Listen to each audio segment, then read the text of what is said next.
इस welcome back our YouTube channel. तो कैसे आप लोग, जैसे कि आप लोगों को पता है कि एसएससी जीडी जो आरआरबी ग्रुप डी का एग्ज़ाम है वो आने ही वाला है। तो आप सभी के लिए तैयारी कैसी चल रही है आप सभी बताएंगे कमेंट में। और हम आपको रेगुलर प्रैक्टिस करवा रहे हैं साइंस की, क्योंकि हमारा जो टारगेट है वो है 25 आउट ऑफ 25। अच्छा, कुछ स्टूडेंट पूछ रहे थे, आज हम करवाने वाले हैं कुछ और इम्पोर्टेंट फैक्ट, वो सारी चीज़ें आप डिस्कस करेंगे बाद में। कुछ स्टूडेंट पूछ रहे थे कि कैसे आएंगे ये 25, आप अपना बताइए कि कैसे आएंगे। तो आप जो जो जुड़े हुए हैं वो अभी लास्ट तक क्लास को ज़रूर देखें। आपको सारी चीज़ें बताऊँगा मैं स्टेप बाय स्टेप कि कैसे आपके 25 आउट ऑफ 25 आएँगे। और आप देखने के बाद आपको 100% लगेगा कि आपके 25 आउट ऑफ 25 साइंस में ज़रूर आएँगे। तो कैसे आएँगे वो आपको सारी चीज़ें मैं बताने वाला हूँ। तो आपको सबसे पहले तो क्या करना है, जुड़े रहना है हमसे। अगर आप जुड़े रहेंगे तो 100% वादा करता हूँ कि आपको 25 आउट ऑफ 25 नंबर ज़रूर आएँगे। तो कैसे आएँगे? तो आपको जैसे कि पता है कि साइंस का जो वेटेज है वो बायोलॉजी, फिजिक्स और केमिस्ट्री आती है साइंस के अंतर में, और जिसके हमारे पास कितने 25 क्वेश्चन आते हैं। तो हम क्या करवाने वाले हैं आपके लिए साइंस में? तो हम क्या करवाने वाले हैं साइंस में आपके लिए? सबसे पहले आपको क्या करवाने वाले थे? बायोलॉजी। तो हमने इसमें बायोलॉजी की प्रैक्टिस करवाई। क्या करवाई? बायोलॉजी की हमने टॉपिक वाइज़ प्रैक्टिस करवाई, ठीक है? फिर इसके बाद क्या करवाई? बायोलॉजी की मिक्स प्रैक्टिस, जो कि अभी भी चल रही है। पहले हमने क्या करवाई? बायोलॉजी की टॉपिक वाइज़ प्रैक्टिस करवाई, और वो फिर उसके बाद मिक्स प्रैक्टिस अभी चल रही है। टॉपिक्स वाइज़ जितने टॉपिक्स थे मैं बायोलॉजी के सारे कवर कर दिए हैं, प्लेलिस्ट में आप जाके चेक कर सकते हैं। तो पहले आपको क्या करना है? टॉपिक वाइज़ पढ़ना है, फिर आपको मिक्स प्रैक्टिस करना है। इसके बाद अभी क्या चल रहा है? अभी हमारा चल रहा है फिजिक्स। तो फिजिक्स में अभी क्या चल रहा है? अभी हम करवा रहे हैं फिजिक्स में टॉपिक वाइज़ प्रैक्टिस, ठीक है? तो अभी हम प फिजिक्स में आपको करवा रहा है पहले टॉपिक वाइज़ प्रैक्टिस। इसके बाद जैसे ही फिजिक्स के टॉपिक वाइज़ खत्म हो जाते हैं, जैसे कि कुछ दिन में हो ही जाएँगे, अभी क्या करते हैं, अल्टरनेट चलते हैं। एक दिन आपके फिजिक्स के टॉपिक्स वाइज़ करवा रहे हैं और दूसरे दिन आपकी बायोलॉजी की मिक्स प्रैक्टिस करवा रहा है, ठीक है? और फिर जैसे ही इसके टॉपिक खत्म हो जाएँगे, तो फिजिक्स की भी मिक्स प्रैक्टिस चलने लगेगी, जब तक बायोलॉजी की मिक्स प्रैक्टिस यहाँ पर समाप्त हो जाएगी, ठीक है? तो यहाँ पर फिजिक्स की मिक्स प्रैक्टिस हम करवाने लगेंगे। फिर मिक्स प्रैक्टिस इसकी चलने लगेगी, साथ ही केमिस्ट्री की क्या चलने लगेंगे? टॉपिक वाइज़ प्रैक्टिस चलने लगेंगे, ठीक है? फिर टॉपिक वाइज़ प्रैक्टिस चलेगी और मिक्स प्रैक्टिस चलेगी फिजिक्स की। तो यानी कि एक दिन चलेगी मिक्स प्रैक्टिस किसकी? फिजिक्स की, दूसरे दिन चलेगी इसका एक टॉपिक, ठीक है? तो आप समझ रहे हैं ना कि अल्टरनेट करेंगे, एक दिन मिक्स प्रैक्टिस, एक दिन टॉपिक, एक दिन मिक्स प्रैक्टिस, एक दिन टॉपिक, और इसी प्रकार हम केमिस्ट्री की भी मिक्स प्रैक्टिस खत्म कर लेंगे। जब ये तीनों चीज़ें खत्म हो जाएँगी, ये सारी चीज़ें कर लेंगे हम एग्ज़ाम से पहले ही। क्योंकि एग्ज़ाम के पहले कर लेंगे, अगर डेट जल्दी आ जाती है तो हम 1 दिन में 2 क्लास भी लाएँगे। और सब फिर क्या करेंगे, जैसे ही क्या कि हो जाती हैं, ये तीनों चीज़ें खत्म हो जाती हैं, तीनों सब्जेक्ट की प्रैक्टिस खत्म हो जाती है, फिर इसके बाद होने वाली है क्या हमारी? Super mix practice. Super mix practice में आपकी बायोलॉजी, फिजिक्स, केमिस्ट्री तीनों के मिक्स प्रैक्टिस सेट चलेंगे और बहुत ही शानदार चलेंगे। सारे पीवाईक्यू एंड एक्सपेक्टेड क्वेश्चन करवाने वाले हैं, ऐसा नहीं है कि उनमें से कोई क्वेश्चन नहीं आए, सारे क्वेश्चन करवाने वाले हैं, ठीक है? तो आपको क्या करना है, आपको बिल्कुल जुड़े रहना है और आपको रेगुलर पढ़ते रहना है। तो आपका 100% 25 आउट ऑफ 25 नंबर जो है वो जरूर आने वाले हैं, ठीक है? तो बेस्ट सुपर में प्रैक्टिस से आपको क्या हो जाएगा, 25 आउट ऑफ 25 नंबर जरूर मिल जाएंगे, ठीक है? अब कुछ लोगों का क्वेश्चन ऐसा होता है कि जो पढ़ेंगे याद कैसे रहेगा? भाई अगर आप जो पढ़ रहे हैं वो आपको याद कैसे रहेगा? कुछ लोग ऐसा क्वेश्चन पूछते हैं, ठीक है? तो उसके लिए क्या ऑप्शन है हमारे पास? तो उसके लिए हम आपके लिए क्या प्रोवाइड करवा रहे हैं? Free quiz. फ्री क्विज करवा रहा है एवरी क्लास। जैसे हमने अभी एक क्लास की, जैसे कि आज का ये क्वेश्चन है, समय के साथ वेग में परिवर्तन की दर को क्या कहा जाता है? जैसे आज का ये क्वेश्चन है, चलो आपने ये क्वेश्चन यहाँ पे पढ़ लिया, तो आपको ये याद कैसे रहेगा? भाई आपने पढ़ के चले गए, आप नोट्स नहीं बना रहे हैं, पीडीएफ पढ़ रहे हैं तो ठीक है, लेकिन आपको ये याद कैसे रहेगा? तो इसके लिए मैंने क्या किया है आप सभी के लिए, बहुत ही अच्छी एक व्यवस्था की है। कैसे कि मैं आपको दिखा देता हूँ। जैसे कि आपने यहाँ से सारी क्लास अटेंड करके गए, और इसके बाद आपको क्या करना है, इसके जैसे ही आप क्लास अटेंड करके जाएँगे, तो इसके बाद हमारी डिस्क्रिप्शन में एक लिंक मिलेगी आपको। जैसे ही आप लिंक पे क्लिक करके जाएँगे, तो आपको एक इस प्रकार का टेस्ट मिलेगा और आप वो टेस्ट अटेंड करेंगे। आपको जब करना है, क्लास के बाद करना है, 1 घंटे बाद, 2 घंटे के बाद, दूसरे दिन करना है, ताकि आपको फिर आपको क्या करना है, जैसे क्वेश्चन समय के साथ वेग में परिवर्तन की दर को क्या कहा जाता है? क्वेश्चन आया है, ऑप्शन भी है, आपको लगाना है, बिल्कुल फ्री कोई है, ऐसा नहीं है कि कोई आपसे चार्ज लिया जा रहा है, बिल्कुल फ्री है। बल व्यवस्थापन आप यहाँ पे टिक करेंगे अलग-अलग करके, ऐसे ही आपके जितने भी क्वेश्चन हैं, आप वो क्वेश्चन सबमिट कर देंगे और आप एनालिसिस कर लेंगे। जब लास्ट में आप एनालिसिस करेंगे, तो आपको सारा रिजल्ट आपको देखने को मिल जाएगी कि आपने कितने करेक्ट किए, कौन था, क्या करेक्ट आंसर था, सारी चीज़ें। और आप जो भूल चुके थे क्वेश्चन जो आपने क्लास में पढ़े थे, वो आपको फिर से रिवाइज़ हो जाएँगे। तो आप यहाँ पे समझ रहे हैं, हमने आपके लिए बहुत ही अच्छी तैयारी की है, बस आपको ज़रूरी है कि आप हमसे जुड़ जाएँ। जुड़ जाएँगे तो 100% आपको रिज़ल्ट ज़रूर मिलेगा, ठीक है? रिजल्ट आपको 100% मिलेगा, तो आपको क्या करना है, हमसे जुड़े रहना है, ठीक है। तो अब हम अपनी क्लास पर लौटते हैं। जो इन्फॉर्मेशन थी मैंने आपको दे दी। आज का टॉपिक हमारा गति, जो कि फिजिक्स का चल रहा है अभी टॉपिक वाइज। तो आज का गति टॉपिक है, तो यहाँ का फर्स्ट क्वेश्चन है, समय के साथ वेग में परिवर्तन को दर को क्या कहा जाता है? बताइए, समय के साथ वेग में परिवर्तन की दर को क्या कहा जाता है, बताइए? क्या कहा जाता है? त्वरण कहा जाता है। तो ये हमारा बिल्कुल करेक्ट आंसर हो जाएगा। नेक्स्ट क्वेश्चन देखते हैं। यदि कोई वस्तु एक समान वृत्त की परिधि पर समान समय में दूरी तय करती है, तो उसकी गति को क्या कहते हैं? यदि कोई एक वृत्त है और समान समय में समान दूरी करती है, तो उसे क्या कहते हैं? एक समान वृत्त की गति। क्या कहा जाता है? उसे एक समान वृत्त की गति कहा जाता है। नेक्स्ट क्वेश्चन देखते हैं। गति का दूसरा समीकरण इसके बीच संबंध प्रदान करता है। सबसे पहले बताना है आपको गति का प्रथम समीकरण। प्रथम समीकरण क्या है? v बराबर u प्लस ए टी, ये है प्रथम समीकरण। दूसरा समीकरण क्या है आपका? s बराबर U T plus half A T square, ये दूसरा समीकरण है। इसी प्रकार आपको बता दें, थर्ड समीकरण क्या है आपका? वी स्क्वायर बराबर यू स्क्वायर प्लस 2as। तो आपको ये तीनों गति के समीकरण याद होने चाहिए, ठीक है, क्योंकि ये पूछे जाते हैं आपसे। गति का दूसरा समीकरण किसके बीच संबंध बताता है? तो ये दूसरा समीकरण हो गया। तो ये किस किस के बीच में संबंध बता रहा है? स्थिति और समय। ये स्थिति और समय के बीच संबंध बता रहा है, तो ए आपका बिल्कुल यहाँ पर करेक्ट आंसर हो जाएगा, ठीक है। क्या हो जाएगा? ए बिल्कुल आपका करेक्ट आंसर हो जाएगा। नेक्स्ट क्वेश्चन देखते हैं। मुक्त रूप से गिरती हुई किसी वस्तु की गति निम्नलिखित में से किसका उदाहरण है? एक वस्तु गिर रही है ऊपर से मुक्त रूप से, तो किसका उदाहरण है?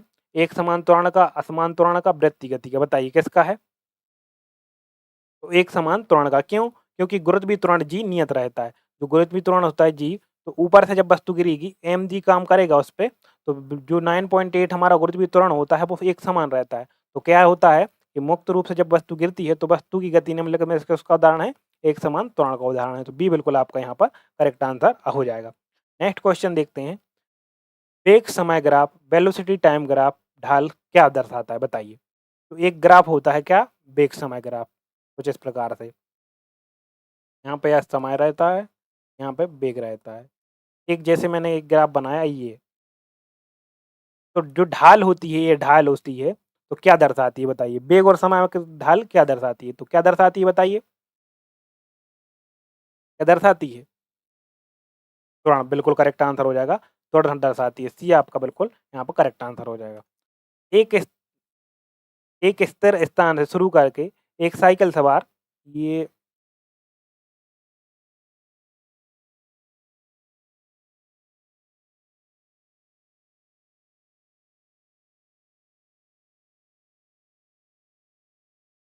चलो इसको करते हैं। एक स्थिर स्थान शुरू करके एक साइकिल सवार 30 सेकंड में 6 मीटर प्रति सेकंड का वेग प्राप्त करता है। स्कूल की त्वरण ज्ञात कीजिए। बताइए, साइकिल का त्वरण ज्ञात कीजिए। इस क्वेश्चन को आप कैसे करेंगे? इसमें आपका फॉर्मूला लगना है v बराबर you plus A T, v बराबर यू प्लस ए टी लगना है, ठीक है। स्थिर स्थान से यानी कि जीरो, स्थिर की बात करें तो फिर वहां पर प्रारंभिक भी क्या हो जाता है? जीरो हो जाता है। शुरू करके एक साइकिल सवार 30 सेकंड में 6 का वेग प्राप्त कर लेता है, यानी कि 6 का वेग प्राप्त कर लेता है, यानी कि जो u बराबर हो गया जीरो और v बराबर की बात करें तो हो गया 6, ठीक है। u बराबर 0 और एक क्या है? त्वरण, त्वरण ज्ञात करना है, साइकिल का त्वरण ज्ञात करना, तो ये ज्ञात करना है। समय कितना है? 30 सेकंड है, तो यहाँ पर हमने 30 लिख दिया। अब इसको आप जब सॉल्व करेंगे तो क्या आ जाएगा? 6 बराबर 30 ए, तो ए स्ट्राइट आ गया, तो 6/30 आ गया। तो ए बराबर, इसको काट दें अपन, कैसे काट दें? 3 धाम 30 और 3 दूनी 6, तो ए बराबर आ जाएगा 0.2 मीटर पर सेकंड स्क्वायर। ये आपका त्वरण आ जाएगा। तो कहाँ है आपका आंसर? ये रहा बिल्कुल, ए आपका बिल्कुल यहाँ पर करेक्ट आंसर हो जाएगा, ठीक है। नेक्स्ट क्वेश्चन देखते हैं। गति के तीसरे समीकरण v square minus u square बराबर 2as। अब आप सभी लोग कहेंगे कि अभी आपने बताया था कि वी स्क्वायर बराबर यू स्क्वायर प्लस 2as। भाई साहब ये एक ही चीज़ है, स्क्वायर को यू स्क्वायर, मतलब यू स्क्वायर को इस साइड ले आए तो माइनस का हो गया, तो ये भी सही है और ये भी सही है, ऐसा कुछ अलग नहीं है। मैं एस कैसे निरूपित करते हैं? तो एस क्या है? दूरी है। एस क्या है? दूरी, विस्थापन या दूरी। तो बी बिल्कुल करेक्ट आंसर होगा। इसमें बी अंतिम वेग है, ये यू प्रारंभिक वेग है, ये त्वरण है, और एस क्या है? विस्थापन या दूरी है। तो आपको यहाँ पर याद रखनी है। ठीक है, नेक्स्ट क्वेश्चन देखते हैं। एक कार का वेग 5 सेकंड में 18 से बढ़कर 36 हो जाता है। एक कार का वेग 5 सेकंड में 18 से बढ़कर 36 हो जाता है, तो कार का त्वरण बताइए। देखो, कार का वेग यानी कि 18 5 सेकंड में 18 से बढ़कर 36, यानी कि प्रारंभ वेग था 18, ठीक है? और अंतिम वेग क्या था? 36 हो गया। और समय कितना लगा, यानी कि टी कितना लगा? 5 सेकंड लगा, ठीक है? तो फ़ॉर्मूला क्या होता है? v बराबर u प्लस ए टी, आपको ये याद रखना है। क्या होता है फ़ॉर्मूला? v बराबर यू टी। v कितना है? 36 है, और 36 इज़ इक्वल टू में क्या रहेगा? u क्या है हमारा? 18 प्लस a कितना है? पता नहीं है। t कितना है? 5 है, ठीक है? इसमें से इसको घटा दो, तो कैसे आ जाएगा? इस साइड करते हैं कि 36 माइनस 18, और ये a इंटू 5 है, तो नीचे आ जाएगा इज इक्वल टू a, ठीक है? इसको सॉल्व कर दो। a बराबर 18 बचे 18, 36 में से 18 गए बचे 18 बटे 5। इसको सॉल्व करेंगे, आप कितना आ जाएगा? 5.3, 3.6 सॉरी 3.6 आ जाएगा, ठीक है? तो राइट आंसर आपका क्या आ जाएगा? 3.6 मीटर पर सेकंड स्क्वायर। तो ये रहा आपका मीटर पर सेकंड स्क्वायर, ठीक है? तो और हाँ, आपको ये भी याद रखना है, जब ऑप्शन में एक जैसे ऑप्शन दिखें, तो वहाँ पर आपको यहाँ की क्या याद रखनी है? ये थोड़ा-सा मिक्स्ड प्रिंट हो गया। यहाँ पर मीटर पर सेकंड स्क्वायर है, कहीं आपको मीटर पर सेकंड सिर्फ देखने को मिलेगा, ठीक है? तो आपको वहाँ पर मीटर पर सेकंड स्क्वायर ज़रूर देखना है। नेक्स्ट क्वेश्चन देखते हैं। जब किसी वस्तु को ऊर्ध्वाधर ऊपर की ओर फेंका जाता है, तो उसकी अधिकतम ऊँचाई पर उसका वेग कितना होता है? देखो, जब किसी वस्तु को ऊर्ध्वाधर ऊँचाई पर फेंका जाता है, सबसे ऊँचाई पर उसका वेग 0 हो जाता है, तभी तो वो नीचे की ओर आती है, ठीक है? अधिकतम ऊँचाई पर उसका वेग क्या हो जाता है? बिल्कुल 0 हो जाता है, ठीक है? नेक्स्ट क्वेश्चन देखते हैं। किसी वस्तु द्वारा तय किए गए कुल पथ की लंबाई को दूरी कहते हैं। किसी वस्तु द्वारा तय की गए कुल पथ की लंबाई को दूरी कहते हैं, जबकि 2 बिंदुओं की न्यूनतम दूरी को क्या कहा जाता है? तो क्या कहा जाता है? विस्थापन। यानी कि एक व्यक्ति इधर से इधर, इधर, इधर, इधर गया, इस वस्तु तक का, तो ये क्या कहलाई? दूरी। और विस्थापन क्या होता है? बिल्कुल न्यूनतम दूरी, ये है न्यूनतम दूरी ऐसे। ये न्यूनतम दूरी क्या कहलाती है? विस्थापन कहलाती है। तो आप सभी को ये चीज़ याद रखना है, विस्थापन और दूरी में क्या अंतर है। तो विस्थापन वह उन 2 बिंदुओं की प्रारंभिक और अंतिम बिंदुओं की न्यूनतम दूरी ही विस्थापन कहलाती है। आपको ये चीज़ याद रखना है। विस्थापन का परिमाण और तय की गई दूरी का अनुपात हमेशा कैसा होता है? देखो, माना कि सबसे देखो, विस्थापन हमेशा क्या होता है? कम होता है। विस्थापन जो है, विस्थापन न्यूनतम न्यूनतम होता है। 2 बिंदुओं की, जैसे ये 2 बिंदु हैं, इन 2 बिंदुओं की न्यूनतम दूरी कितनी है? 2 है। इससे कम तो कभी हो ही नहीं सकती। न्यूनतम दूरी कहलाती है, तो ये हो गई विस्थापन, ठीक है? ये विस्थापन हो गई। अब जो भी इससे दूरी होगी, या तो दूरी इसके बराबर होगी, अगर दूरी इसके बराबर हुई, अगर कोई इसी रास्ता से गया, तो 2/2 1 आ जाएगा, ठीक है? तो 1 आ जाएगा। तो या फिर दूरी इससे अधिक होगी, यानी कि 2 से 3 भी हो सकती है, 4 भी हो सकती है, 5 भी हो सकती है। तो अगर इससे अधिक हुई, जैसे इससे अधिक हुई, 2/3 हो गई, यानी कि ये हो गया अपना विस्थापन, ये हो गई अपनी दूरी। तो ये हमेशा क्या आएगा? 1 से कम ही आएगा, ठीक है? तो 1 से कम आएगा हमेशा। तो आपको याद रखना है, जो विस्थापन और दूरी का अनुपात है, जो विस्थापन और दूरी का अनुपात है, हमेशा या तो 1 के बराबर आएगा या 1 से कम आएगा, ठीक है? आपको मैंने बताया ही कि इसके बाद आपको क्विज़ देंगे, तो आप फिर से वही इसी क्वेश्चन को लगाएँगे उसमें, तो आपको ये चीज़ें याद हो जाएँगी, ठीक है? तो आपको ऐसी टेंशन लेने वाली बात नहीं है, आप यहाँ थोड़ा-सा समझते जाएँ और एक बार क्विज़ लगाएँ। क्विज़ को आप मल्टी टाइम लगा सकते हैं कभी भी, आपका जब भी मन हो, वो मेरी क्विज़ खोलें, लिंक डिस्क्रिप्शन में दी हुई है, वो लिंक खोलें आप क्विज़ लगाएँ, आपको याद फिर से हो जाएगी कोई चीज़। यदि कोई वस्तु एक वृत्ताकार पथ पर जिसकी त्रिज्या r है, वृत्ताकार पथ है, जिसकी त्रिज्या क्या है? r है, चलो r है, चक्कर लगाते हुए आधे चक्र के बाद रुक जाती है। जैसे यहाँ से उसने चक्कर लगाना शुरू किया, एक किसी ने यहाँ से चक्कर लगाना शुरू किया, यहाँ से जैसे लगाया, लगाया, लगाया, लगाया, यहाँ तक लगाया, ठीक है? तो उसका विस्थापन कितना होगा? तो विस्थापन क्या होता है? प्रारंभिक एवं अंतिम बिंदु की न्यूनतम दूरी। न्यूनतम दूरी हमने यहाँ से निकाल ली, ये आ गई न्यूनतम दूरी। तो ये क्या है? ये r है, तो ये व्यास है, तो व्यास क्या होता है? 2r होता है। तो ठीक है, व्यास क्या होता है? 2r होता है। तो क्या हो जाएगी? विस्थापन क्या हो जाएगा आपका? 2r हो जाएगा। आप इतनी बात समझ पाए कि नहीं समझ पाए? ठीक है, आप अगर कमेंट में बता सकें आंसर तो बहुत ही अच्छी बात है। इसके बाद आपको क्विज भी लगानी है। एक निश्चित दिशा में तय की दूरी, एक निश्चित दिशा में तय की गई दूरी या स्थिति में परिवर्तन की दर को क्या कहते हैं? बताइए, एक निश्चित दिशा में तय की गई दूरी या स्थिति में परिवर्तन को क्या कहा जाता है? बताइए, वेग कहा जाता है या चाल कहा जाता है? जब बात अपनी निश्चित दिशा की आ जाती है, जब निश्चित दिशा की बात आ जाती है, दिशा देखो चाल तो दिशाहीन होती है, चाल तो एक अदिश राशि है, इसमें कोई दिशा नहीं होती।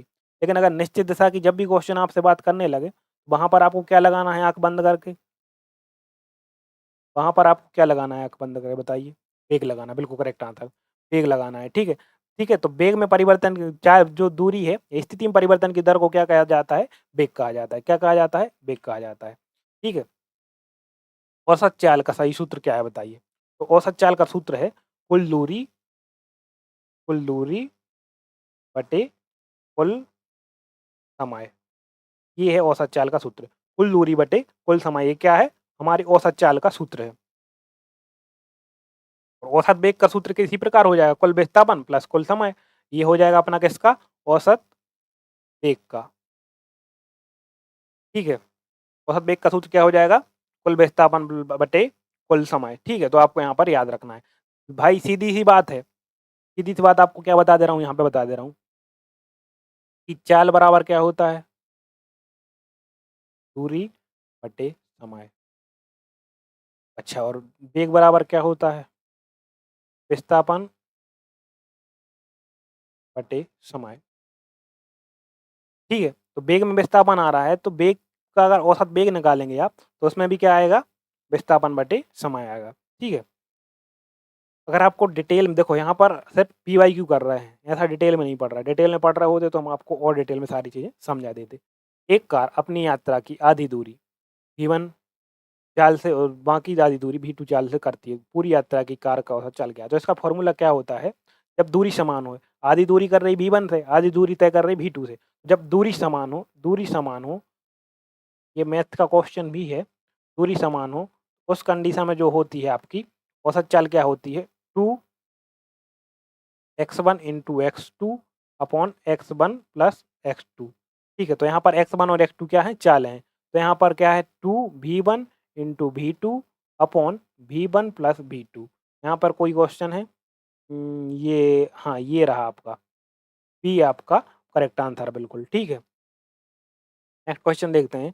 ऋणात्मक त्वरण को विज्ञान की भाषा में कहा जाता है? तो ऋणात्मक त्वरण यानी कि माइनस में होता है वो, उसको क्या कहा जाता है? विज्ञान की भाषा में मंदन कहा जाता है। यानी कि कोई चीज़, कोई अगर चाल या वेग घटता है धीरे-धीरे, तो उसे क्या कहा जाता है? मंदन कहा जाता है, ठीक है?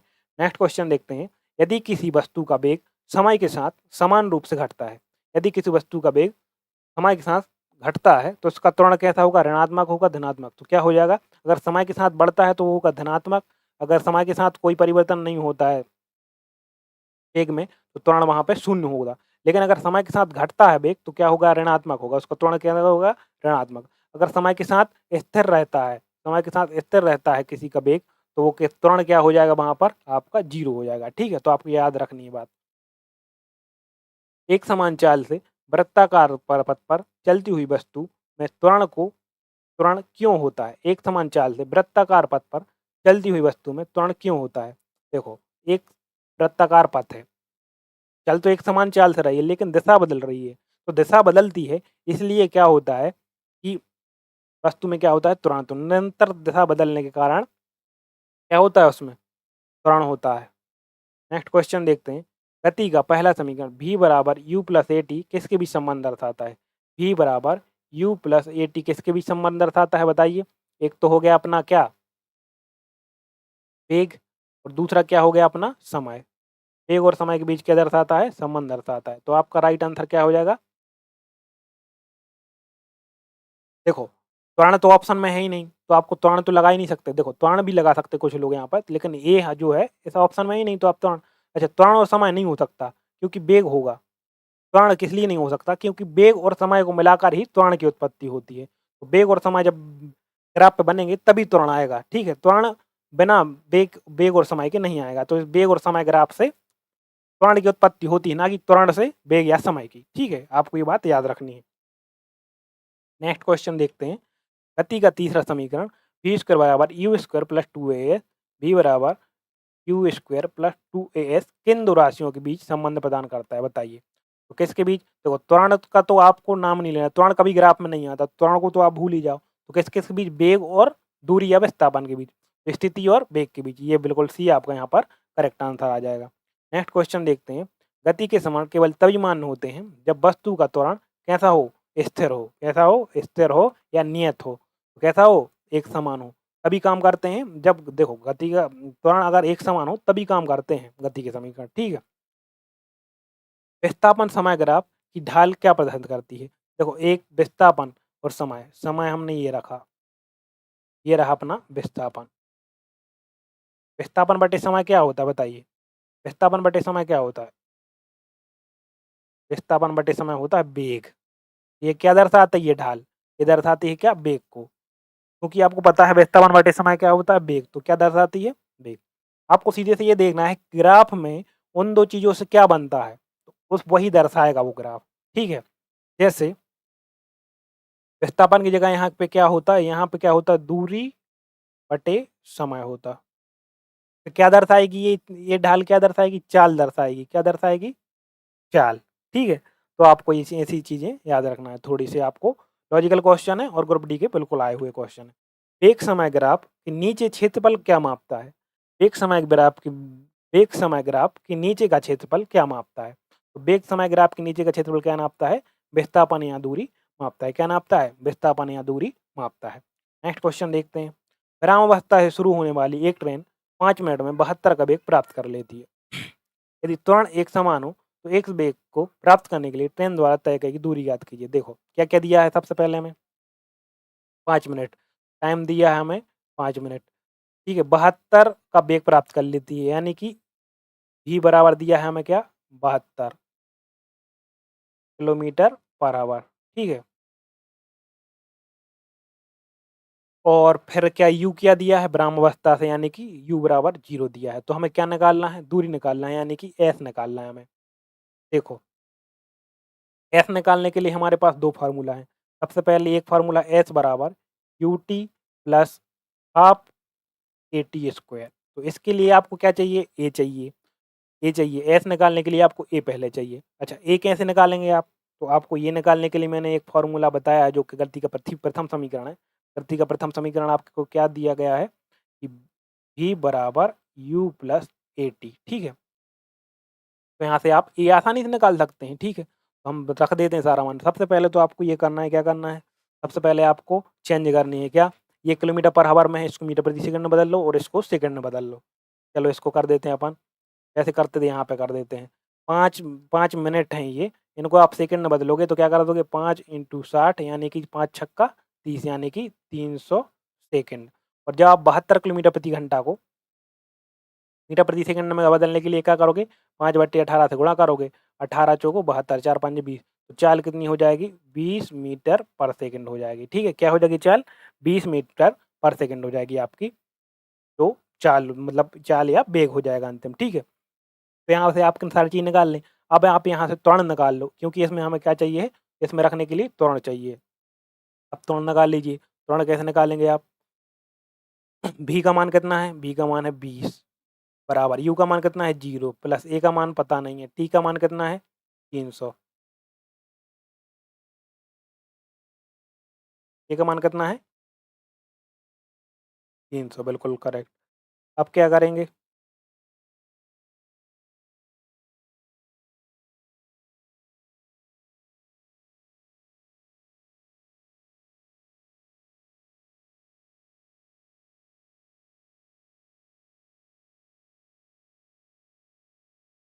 इसको सॉल्व कर दीजिए।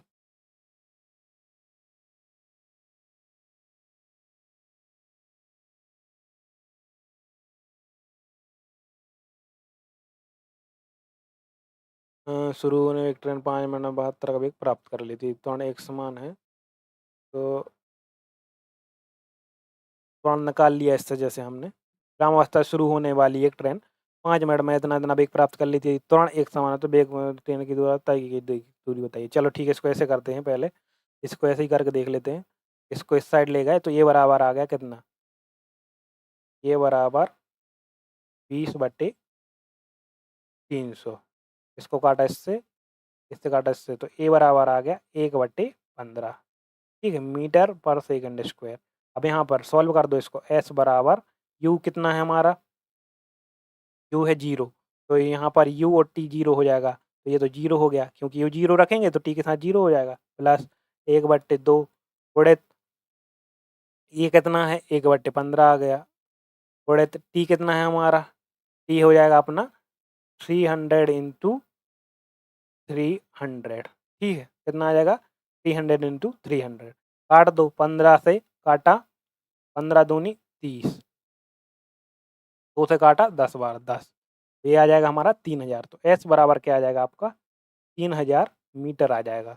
इस प्रकार से आपका 3000 मीटर यानी कि 3 किलोमीटर, 1000 से भाग दे देंगे 3 किलोमीटर भी लिख सकते थे, 3 किलोमीटर भी लिख सकते, ठीक है।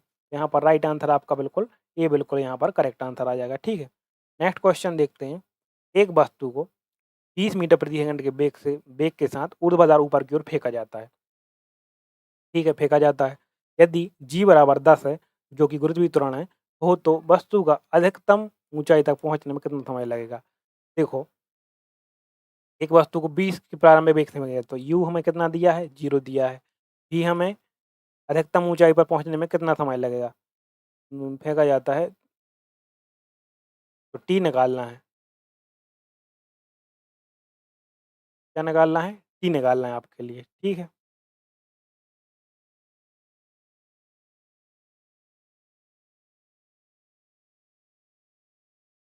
कैसे निकालेंगे, u बराबर एक वस्तु को 20 मीटर के प्रारंभिक वेग के साथ ऊर्ध्वाधर ऊपर की फेंका जाता है। यदि g बराबर 10 है, तो वस्तु के अधिकतम ऊंचाई तक पहुंचने में कितना समय लगेगा। त्वरण भी दिया है, g भी दिया है 10, तो v बराबर क्या होगा u माइनस जी टी। अच्छा, अंतिम वेग 0 हो गया, प्रारंभिक भी दिया है, अंतिम वेग देखो, ये दिया है 20 और ऊपर जाके अंतिम वेग तो 0 हो ही जाएगा, ठीक है। यहाँ पर सॉल्व कर दो, v बराबर u प्लस ए टी। देखो जी का मान क्या होता है, ऋणात्मक होता है, जी का मान क्या होता है, हमेशा ऋणात्मक रखा जाता है। तो यहाँ पे जी का मान आप जब भी रखेंगे तो यहाँ पर ऋणात्मक रखेंगे जी का मान, ठीक है। तो यहाँ पर आप या तो -10 कर लें, -10, तो v बराबर v कितना है आपका 0 बराबर u कितना है आपका 20 प्लस a कितना है माइनस का 10 इंटू टी कितना है पता नहीं है, इसको सॉल्व कर दो, इस साइड ले गए 10t हो जाएगा बराबर 20, टी से भाग दिया 10 10 दूनी 20, टी बराबर आ गया हमारा 2 सेकंड। यहाँ बी का 2 सेकंड हमारा बिल्कुल राइट आंसर आ जाएगा। नेक्स्ट क्वेश्चन, एक कार का ब्रेक लगाने पर 6 मीटर पर सेकंड स्क्वायर का मंदन उत्पन्न होता है। देखो यहाँ पर मीटर पर सेकंड स्क्वायर, आप मीटर पर सेकंड स्क्वायर का मंदन उत्पन्न होता है। यदि कार रुकने में 2 सेकंड का समय लेती है, तो इस दौरान तय की गई दूरी क्या होगी, बताइए। एक कार का ब्रेक लगाने पर बताइए। देखो, ब्रेक लगाने पर 6 मीटर सेकंड का मंदन उत्पन्न होता है, कार रोकने में 2 सेकंड लेती है। देखो, मंदन यानी कि त्वरण, त्वरण ही कहलाता है मंदन, उसका ऋणात्मक होता है, तो 6 आ गया अपना त्वरण, ठीक है। समय कितना आ गया आपके पास, समय कितना आ गया 2 आ गया, ठीक है। अब क्वेश्चन क्या पूछ रहा है, v स्क्वायर प्लस 2 इसका फॉर्मूला कौन सा लगेगा, इसमें क्या क्या दिया है उसके हिसाब से आपको क्या लगेगा, फॉर्मूला लगेगा। तो रुक रही है तो यानी कि v बराबर आपका क्या 0 हो जाएगा, v बराबर 0 हो जाएगा। तो यहाँ से आप क्या ज्ञात कर लोगे, यहाँ से आप u ज्ञात आसानी से कर सकते हो, कैसे, v बराबर u प्लस ए टी, और v कितना है 0 क्योंकि रुक रही है बाद में गाड़ी, u कितना है आपको पता नहीं, प्लस माइनस का क्या हो जाएगा 6 दूनी, मतलब यहाँ पे 6 रख देते हैं, माइनस का 6 इंटू 2, तो यहाँ पर 0 0, मतलब कि आप ऐसे कर सकते हैं u बराबर 6 दूनी 12, तो 12, u बराबर आपका कितना आ गया, u बराबर आपका कितना आ गया 12 आ गया, ठीक है। तो आपको दूरी निकालने के लिए ये वाला सूत्र आपको पता होगा, एस बराबर U T plus half A T square. तो एस बराबर निकालना, यू कितना है आपका 12, समय कितना है आपका 2 सेकंड, प्लस 1/2 रख दो, ए कितना है आपका माइनस का है माइनस का 6, टी कितना है 2 सेकंड, तो 2 का स्क्वायर कर दो, 2 गुणित 2, 2 से काटा इसको, 12 दूनी 24, ये हो गया 6 दूनी 12 यानी कि माइनस का 12। तो s बराबर क्या आ गया आपका 12। 12 क्या है? ये 12 मीटर आपका राइट आंसर आ गया। हमने यहाँ तक आपके लगभग 30 क्वेश्चन किए। इन सब की क्विज़ आपको कहाँ मिल रही है? इन सब की क्विज़ आपको मिल रही है कहाँ? डिस्क्रिप्शन में। तो वहाँ से जाके आप इनके क्वेश्चन लगाएँ, आप क्वेश्चन करने की कोशिश करें, तो आपको सारे क्वेश्चन आसानी से बन जाएँगे। इसके आगे के बहुत सारे क्वेश्चन डले हुए हैं, तो हम वो बहुत सारे क्वेश्चन आपको करवा देंगे। मिलते हैं अपनी अगली वीडियो में, तब तक आप पढ़ते रहें, चैनल को सब्सक्राइब करना बिल्कुल ना भूलें।